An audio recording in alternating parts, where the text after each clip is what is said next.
8వ వార్డు ప్రచార భాగంగా మరి బీఆర్ఎస్ పార్టీ తరఫున హరిప్రియ ప్రవీణ్ రెడ్డి గారిని అభ్యర్థిగా నిలబెట్టడం, కారు గుర్తు కోటేసి వారిని గెలిపించే బాధ్యత మన అందరిపైన తెలియజేస్తూ, గతంలో పరిగి అనేది మేజర్ గ్రామ పంచాయతీగా ఉండే, బీఆర్ఎస్ పార్టీ అధికారంలోకి వచ్చిన తర్వాత మేజర్ గ్రామ పంచాయతీలు అన్నింటినీ కూడా మున్సిపాలిటీగా ఏర్పాటు చేయడం, మొట్టమొదటిగా మున్సిపల్గా ఏర్పాటు చేసిన సందర్భంలో గౌరవ కేటీఆర్ గారు మరి 15 కోట్ల రూపాయలు నిధులు ఇచ్చి ఆ మున్సిపాలిటీని అభివృద్ధి చేయడానికే నిధులు ఇవ్వడం జరిగింది. మరి గడిచినటువంటి 5 సంవత్సరాల్లో బీఆర్ఎస్ పార్టీ అభ్యర్థిగా ఇక్కడ మున్సిపల్లో జెండా ఎగరడం జరిగింది. ఆ తదనంతరం వచ్చినటువంటి 15 కోట్ల రూపాయలతోటి మరి ఇక్కడ ఉన్నటువంటి ఇప్పుడు 8వ వార్డులో ఉన్నటువంటి మేజర్ రోడ్, ఇది ఎందుకంటే ఇది విద్యారణ్యపురికి పోయేటువంటి రోడ్డు, పోస్ట్ ఆఫీస్ నుంచి కూడా ఇక్కడ వరకు సీసీ రోడ్ కానీ బీటీ రోడ్ కానీ వేయడంతో పాటు అదేవిధంగా ముఖ్యంగా పరిగి పట్టణంలో కోర్టు నుంచి ఎంఆర్ఓ ఆఫీస్ వరకు కూడా డబల్ రోడ్ విత్ డివైడర్, అదేవిధంగా మరి పోలీస్ స్టేషన్ నుంచి కూడా గాంధీ చౌక్ వరకు కూడా సీసీ రోడ్ వేయడం జరిగింది, డబల్ రోడ్. దాంతోపాటు గంజి రోడ్ కానీ ఇవన్నీ కూడా వెడల్పు చేసి పెద్ద పెద్ద రోడ్లు అన్నీ కూడా విశాలంగా ఏర్పాటు చేయడం జరిగింది. దాంతోపాటు దాదాపు 2 కోట్ల రూపాయలతో ఇంటిగ్రేటెడ్ మార్కెట్, అదేవిధంగా శ్మశాన వాటికలు, హరితహారం, పెద్ద ఎత్తున పార్కులు ఇవన్నీ కూడా చేయడం జరిగింది. మళ్ళీ 2-3 సంవత్సరాల తర్వాత మళ్ళీ గౌరవ కేటీఆర్ గారిని మా మున్సిపాలిటీ ఇంకా అభివృద్ధి కావాలని అడిగిన వెంటనే 25 కోట్ల రూపాయలు నిధులు ఇచ్చడం జరిగింది. మరి ఆ 25 కోట్లలో కూడా అన్ని వార్డులలో ఎక్కడెక్కడ ఇబ్బంది ఉన్న సైడ్ డ్రైన్లు కానీ రోడ్లు అన్నీ కూడా చేయనికే మనం అన్ని ప్రణాళిక చేసినాం. మరి అంతల్ని ఎన్నికలు రావడం జరిగింది.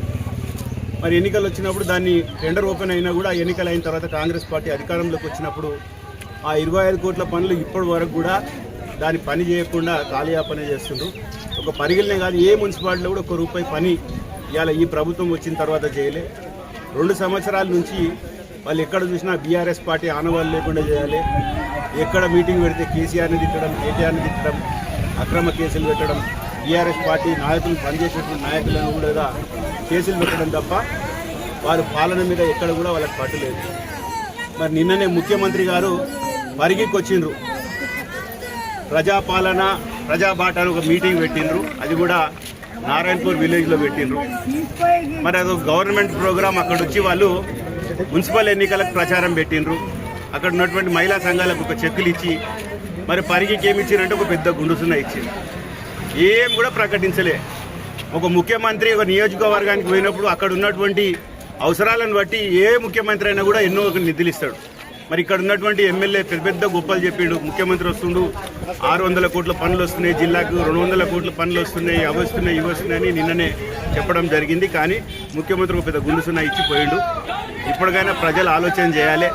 2 సంవత్సరాల నుంచి చేయనటువంటి పనులు వాళ్ళు ఇప్పుడు చేస్తారంటే కూడా ప్రజలు నమ్మే ఆలోచన లేదు. ఎందుకంటే 2 సంవత్సరాల కింద వాళ్ళు మాయమాటలు చెప్పి 6 గ్యారంటీలు 420 హామీలు ఇచ్చే ఇప్పటి వరకు కూడా ఏ ఒక్క గ్యారంటీ కూడా అమలు చేయలేదు. కాబట్టి ఇప్పటికైనా ప్రజలు అందరూ వ్యతిరేకత వ్యక్తం చేస్తున్నారు. కాబట్టి ఇప్పటికైనా మీరు మీ తీరు మార్చుకోండి.